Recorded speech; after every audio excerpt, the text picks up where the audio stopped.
Pinagbuksan siya ng driver. Hindi maialis ang ngiti niya sa biyahe. Mas lalo na noong tumigil ang sasakyan sa mamahaling restaurant. Sabay po ba kayo ni Sir pauwi, ma'am? Hindi niya po kasi ako binigyan ng instructions kung maghihintay pa ako dito. Napakamot pa sa batok ang driver. Siguro po, una na po kayo. Ingat po sa biyahe. Tumango ito at muling sumakay sa sasakyan. Siya naman ay inayos pang suot niyang hapit na abuhing dress. Hindi rin kataasan ng takong niya. Gusto niyang magmukhang simple at elegante, lalo na't sosyal ang restaurant. Sumabay sa lakad niyang kinulot niyang buhok. Tipid siyang ngumiti sa mga waiter na nadaanan niya. Ang isa'y ina-assist pa siya sa private room. Nandyan na po sila. Enjoy the night, ma'am. Ha? Ang asawa ko lang. Natigil siya sa pagsasalita noong buksan ng waitress ang pinto. Naistatwa siya matapos marinig ang tawanan ni Don Ronel at Idela. Naroon din si Rafael. Nasa tabi ni Idela at sumisimsim ng wine. Ang braso nito ay nakahawak sa sandalan ng upuan ni Idela. Hindi siya agad nakakilos hanggang sa mapansin siya ng mga ito. Huminga siya ng malalim at pinilit na humakbang papasok. Halika, iha. Mabuti at magaling ka na. Inimbita ko talaga kayo. Sayang at wala si Johan. Tumayo si Don Ronel upang salubungin siya. Pero sa Rafael ni Sulyap ay hindi binigay sa kanya. Mas nakikinig pa ito sa pabulong-bulong ng ate Idela niya. Kumuyom ang kamao niya pero pilit nang umiti kay Don Ronel. Giniya siya nito sa natatanging libreng upuan at sa tabi pa nito. Kaharap niya si Rafael. Ayos lang ba na hindi kayo magkatabing mag-asawa? Naguguluhang tanong ni Don Ronel. Peke siyang umiti. Okay lang po. Mukhang komportable naman ang ate Idela ko sa tabi ng asawa ko. Pinagdidiinan niya pang huling sinabi. Nakuha noon ang atensyon ni Idela. Ngumisi ito sa kanya at sumandal sa upuan at tila gusto lang ipakita ang braso ni Rafael na nakaakbay doon. How are you, Emilia? Balita ko muntikan ng lumala ang sakit mo. Makati ba? Masakit ba? Nanliit ang tingin niya rito. Hindi niya alam kung pansin ba ni Don Ronel ang tensyon sa kanila pero ayaw niyang gumawa ng gulo. Tumikhim siya at matamis na ngumiti kahit pa sa loob-loob niya ay nagngingit-ngit siya. Magaling na ako, pero mukhang mas malala ang sakit mo. Let's eat now that we are complete. Putol ni Rafael sa sinasabi niya.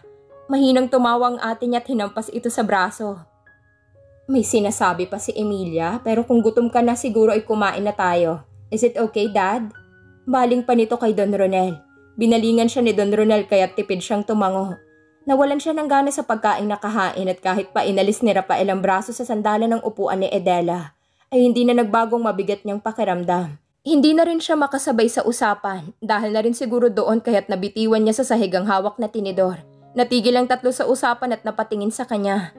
Magpapakuha ako ng bagong kubyerto sa waiter. Nakakaintinding bigkas ni Don Ronel. Nahihiya siyang tumango. I'm sorry po, sumama lang ang pakiramdam ko. Bumakas ang pag-aalala sa mukha ng matanda. Gusto mo bang umuwi na? Hindi po. Kaya ko pa naman po hanggang matapos ang dinner. Tipid siyang ngumiti sa matanda noong tumango ito. Napansin niya rin ang pag-irap ng ate niya at malalim na titig ni Rafael. Nagkunwari siyang walang nakita at yumuko upang kuhanin ang tinidor. Agad naman niya yung nahanap. Ngunit pagbali ng tingin niya sa harapan ay kitang-kita niya kung paano pumisil-pisil ang paa ng ate niya sa hita ni Rafael. Nagtagis ang mga ngipin niya sa nakita. Dumiin ang hawak niya sa tinidor lalo pat mukhang walang balak na alisin yun ni Rafael. Huwag mong sabihin ginagantihan siya ng mga ito. Alam niyang madilim na ang paningin niya noong umayos ng upo. Tumayo pa siya at mabagsik na nilapag sa mesang tinidor na nakuha. Tumunog ang mga plato. Pare-parehong natigilan ng tatlo at nagtataka sa kanya. Sobrang sama na po ng pakiramdam ko. Baling niya kay Don Ronel bago binalingan si Rafael. Umuwi na tayo, Rafael. Madiin niyang utos. Hindi na niya hinintay ang sagot nito. Agad siyang lumabas ng private room at tuloy-tuloy sa labas. Hinanap niya rin sa parking lot ang sasakyan ni Rafael. Lalo siyang nainis noong 15 minuto pa bago ito dumating. Umirap siya noong pinatunog nitong sasakyan. Lumapit siya roon ngunit humarang ito. Bakit? May lakad pa ako. 2 oras pa bago ako umuwi. Malamig na sagot nito. Napamaang siya. Paano ako uuwi? Gusto niya itong kumprontahin sa loob ng sasakyan. Gusto niyang linawin ang nakita. You can wait for me here. Or if you want, I will call the driver. Pumikit siya ng mariin. Anong oras na yun at nakahihiya sa driver? Hihintahin na lang kita. Let's go, Rafael. I'm so excited. Nangunot ang noon niya matapos umikot sa passenger seat ang ate Edela niya at agad na pumasok sa sasakyan ni Rafael. Mariin niyang tinitigan ng asawa dahil doon. Huwag mong sabihing may relasyon na silang dalawa. Anong ibig sabihin nito, Rafael? Hindi ito kumibo. Binuksan nitong pinto sa driver seat at pumasok. Agad nito yung sinara ngunit binaba ang bintana. Kita pa niyang pagre-retouch ng lipstick ni Edela. Hindi ba pwedeng ihatid mo muna ako bago siya? Pagpupumilit niya. Pinipilit niya lang natapangan ang boses kahit pa pinipilipit na ang puso niya. Out of the way. Go home now. I will call the driver. Wag na. Magtataksi na lang ako. Pasaring niya. Let her be. Kaya na niyang sarili niya. Nakaya niya nga sumakay kay Johan sa taxi pa kaya? Panguuyam ng ate niya na siyang kinakuyom ng kanyang kamao. Edela's POV. Ilang beses niyang sinipat ang sarili sa salamin habang nasa loob ng banyo. Bagong ligo siya. Gusto niya ay maganda at mabango siyang lalabas sa banyo. Lalo pat may naghihintay sa kanya. Napangisi siya. Hindi siya makapaniwalang na isama niya ito sa kondo niya. Akala niya'y mahihirapan siya ngunit hindi. Mukhang plano din ito ang plano niya. Inalis niya ang tuwalyang nakabalot sa kanyang basang buhok at agad na pinasadahan ng blower upang matuyo. Inayos niya rin ang robang suot. Nag-spray din siya ng mamahaling pabango sa buong katawan. Maging ang mga labi ay hindi niya kinalimutang lagyan ng pulang lipstick. Isang tingin pa sa salamin bago niya tinahak ang pinto palabas ng banyo. Agad siyang ngumisi muli matapos itong makita sa sopa. Bagong paligo din ito. Mamasa-masapang matigas nitong dibdib at makintab na buhok. Hawak nitong cellphone na agad tinaob sa sopa noong mapansin siya. I'm sorry. I used the common bathroom. Malamig na imporma nito. Mabagal siyang lumakad palapit. Sinigurado niyang nasa kanya lang ang atensyon nito. It's fine. You're my visitor for the night. You are free to use anything in my condo. Kumindat pa siya rito. Nanliit ang mga mata nito ngunit kalaunan ay umangat ang gilid ng labi na lalong nagpagwapo rito. What can you offer then? Seryosong tanong nito. Kiniling niya ang ulo at ngumisi. Marahan siyang lumapit dito. Kinabahan pa siya na baka itulak siya nito kung uupo siya sa kandungan nito ngunit hindi. Hinayaan siya nitong umupo sa kandungan nito. Titig na titig ito sa kanya. Kinuha niya yung pagkakataon upang hawakan ng mabalbas nitong panga at ilapit ang kanyang labi sa tenga nito. The question is, what are you willing to lose? Makahulog ang bulong na tanong niya. Mabilis na umikot ang matigas nitong braso sa kanyang bewang. Sa isang iglap lang ay nasa magkabilang gilid na nitong mga hita niya. Napakapit siya sa batok nito at halos mapasinghap sa kamay nitong dumapo sa kanyang hita. I can lose everything. Just make sure this will work. Madiing bulong nito. Bumigat ang paghinga niya. Biglang uminit ang paligid. Matagal niya ring hinintay ang pagkakataon na yon. At noong magtama ang mga mata nila, sa palagay niya'y pareho lang silang dinapuan na ng pagnanasa. Make love to me then. Paus niyang utos. Lalong umangat ang gilid ng labi nito. Hindi ito sumagot ngunit isang hila lang sa tali ng kanyang roba ay humantad sa paningin nitong buong katawan niya. Umalo ng Adam's apple nito lalo noong bumaba ang tingin nito. Don't just stare. It's free and it's for you. Muling pangaakit niya. Nag-angat ito ng tingin. Hindi na niya hinintay ang sagot nito. Siya na mismong dumukwang upang abutin ang mga labi nito. Bumaba ang halik nito sa kanyang panga at leeg. Niyakap niyang batok nito at lalong kiniling ang ulo upang hindi ito mahirapan sa paghalik sa kanyang balat. Your wife. She will be mad. Maingat ngunit halos hangin na bigkas niya. Pansamantala itong tumigil na tila nag-isip pa. Let her be. Besides, this is what you want. Napangisi siya sa sagot nito. Mabilis niyang pinaikot ang mga binti sa bewang nito noong tumayo ito at buhatin siya. Sa punitong mga hita niya at diniin ang sarili sa kanya. Naglakad ito patungo sa kama. Hinawi naman niyang buhok na bumagsak sa pisngi nito. Finally, malalaman ko na rin kung bakit baliw na baliw sa'yo ang asawa mo. I hope this is not the last. Lakas loob niyang pag-amin. Kumibot ang labi nito. Walang sinabi ngunit marahan siyang hiniga sa kama. Gumapang ito sa itaas niya at malaking pinagparte ang mga hita niya. Napasinghap siya. Ang kaisipan na nasasakop siya ng malaking katawan nito ay dumagdag sa init na nararamdaman niya. Maybe if we both get satisfied. Bulong na sagot nito bago gumapang pababa upang magpantay ang mga labi nito sa bagay na yun doon. Ang gusto niya sana ay isang beses lang munang mangyari sa kanila. Ngunit halos maikot nilang buong kondo niya sa magdamag. Maging ang gilid ng bintana ay hindi nito pinalagpas. Tila naubos noon ang lakas niya pero pinilit niyang mas maagang gumising dito. Maingat niyang inalis ang kumot at tahimik na bumaba ng kama. Sinulyapan niya pa ito. Mahimbing ang tulog nito at kalahati lang ng katawan ang natatakpan ng kumot. Malakas talagang bad boy aura nito. Mas gwapo ito kay Johan at kumpirmadong mas matipuno ang katawan.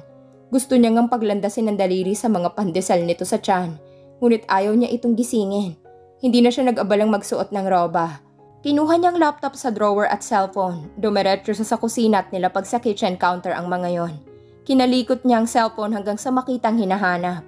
Transfer niya ang file sa laptop at sinend sa kanyang sekretarya. Tinawagan niya rin ito para sa utos niya.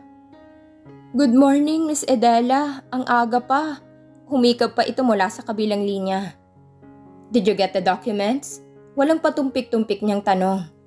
"Yes po, nasa envelope na." "Good. May sinend akong bagong file sa email mo. I-save mo sa flash drive. Isama mong ipadala sa mga nakuha mong dokumento." "Ngayong araw din po ba isisend?" "Yes, make sure it is complete. Double check the address too." Shit! Mahinang dinig niya matapos maramdaman ng matipunong braso sa kanyang tiyan at mainit na palad na dumausdo sa pagitan ng mga hita niya. Lumapat din sa likod niyang malapad nitong dibdib. Kinagat niyang labi at mabilis na sinara ang laptop. Hindi nga lang niya maibaba ang cellphone. Nilayo niya yun upang hindi marinig ng sekretaryang mabigat niyang paghinga. "Morning." Paus na bulong nito sa kanyang tenga. Nanliliit ang mga mata niyang sinulyapan ito. "I'm working." "So, we agreed about this." Mahina ngunit madiing paalala nito. Babalikan kita sa kama. Kakausapin ko lang ang sekretary ko." "Just talk. Hindi ako mag-iingay." Muling bulong nito bago kinagat ang punong tenga niya. Saktong pagbalik niya ng cellphone sa kanyang tenga ay umakyat naman ang palad nito sa kanyang braso. Gusto na niyang magmura at malakas na umungol. "Are you okay, Miss Edela?" Nag-aalalang tanong ng kanyang sekretarya. Yes, I'm fine. By the way, huwag mong ilagay ang pangalan ko dyan. Make anonymous. Bye." Damn, now I know why. Masarap nga ang bawal. Namimigat na bulong nito bago simulan ng mumunting galaw. Sinandal niya ang noo sa dibdib habang ang likuran niya ay nakasandal sa kitchen counter. "Patay ka sa kanya," paalala niya sa asawa nito. I am just giving her the dose of her own medicine." Mapanganib nitong sagot na kinangisi niya. Finally, umaayon na sa kanyang tadhana. "Paano kung tayo na lang?" Pangahas niyang tanong dito. Emilia's POV. Since that dinner, alam niyang hindi na sa kanya si Rafael. Hindi naman sa inaako ang lalaki pero asawa pa rin niya ito. Kaya lang alam niyang wala na itong interes sa kanya. Hindi na ito ang Rafael na nakilala niya. Labi siyang nasaktan sa pag-iwan nito sa kanya at piliing sumama kay Edela. Pakiramdam niya tuloy ay napakalayo na ng asawa niya.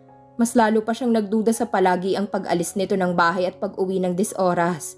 Noong una ay pinapansin niya pero kalaunan ay nasanay na siya. Para siyang hangin sa bahay nito. Nag-aalala na nga sa kanya si Yaya Lilith pero sinabihan niya itong hayaan na lang si Rafael sa gusto nito. Kung wala itong oras para sa kanila ay ayos lang. Kahit na masakit. "Hindi na ako natutuwa sa asawa mo. Para bang binata at nakalimutan yatang may asawa na. Magdadalawa na nga ang anak niyo. Niyaya ka man lang ba niyang magpatingin sa doktor?" Litanya ni Yaya Lilith. Nilingon niya ito at pilit na ngumiti. Peking ngiti lang ang kaya niyang ibigay. Ayaw niyang magreklamo. Wala namang magbabago. Mas gusto niya pang itago sa kalooban niya ang sakit kaysa maglupasay sa iyak. Tapos ang ending siya pang magiging masama. Abala po siguro sa kumpanya. Lalo pat hindi na ako nakatutulong doon. Maingat na sagot niya bago sumubo ng ubas na kanina pa nasa harap ng mesa sa sala. Namewang si Yaya Lilith. Bakit kasi hindi ka pa niya pabalikin sa kumpanya?" Kumibit-balikat siya. "Hintayin ko na lang po ang desisyon niya, Nay." Bumuntong hininga ito. Alam nitong katulad niya ay wala ring magbabago. At sa totoo lang gustong-gusto na niyang umalis kasama si Serenity. Pero hindi niya magawa. Alam naman niya sa sarili niya kung bakit. Bukod sa buntis siya. Hindi niya kayang basta lang iwan si Rafael. Mabigat siyang bumuntong hininga at sumandal sa sofa noong bumalik sa kusina si Yaya Lilith. Ngayon niya nga naisip na kaya siguro hindi niya na ituloy ang sa kanila ni Johan ay dahil malaki ng bahaging pag-aari ni Rafael sa puso niya. Kahit paano'y umaasa siyang maaayos pang pagsasama nila. Pero ramdam niyang napakaliit na porsyento na lang niyon. Mommy, I can't call Daddy. He's not answering his phone. Reklamo ni Serenity habang pababa sa hagdan. Kinunot niya ang noo sa anak. Kinuha niya rin ang remote at binuksan ng TV habang hinihintay itong makalapit. Maybe he's busy? Sumimangot ang anak niya. He said I am his priority. Kanina ko pa siya tinatawag, Mommy. Ilang araw ko na siyang hindi nakakausap. Lumungkot ang boses nito. Mahina niya itong hinila sa sikot, pinaupo sa tabi niya. Hindi niya pinansin ang TV, kahit pa pumailan lang ng ingay mula doon. May mga oras talaga na hindi makakasagot ang daddy mo. Siya lahat ang nagtatrabaho sa kumpanya ngayon. Ano bang gusto mong sabihin sa kanya? May ipapabili ka ba? Tayo na lang ang bibili. I just missed him, Mommy. Ang tagal ko nang hindi nakakausap si Daddy. Is that Daddy? Nagulat siya sa sigaw nito at mas lalo na sa pagtayo nito. Namimilog ang mga mata nitong nakaturo sa malaking flat screen TV. Mabilis siyang lumingon sa harap at hindi makakilos matapos makita sa screen ng telebisyon ng mga larawan ni Rafael. Kasama si Edela.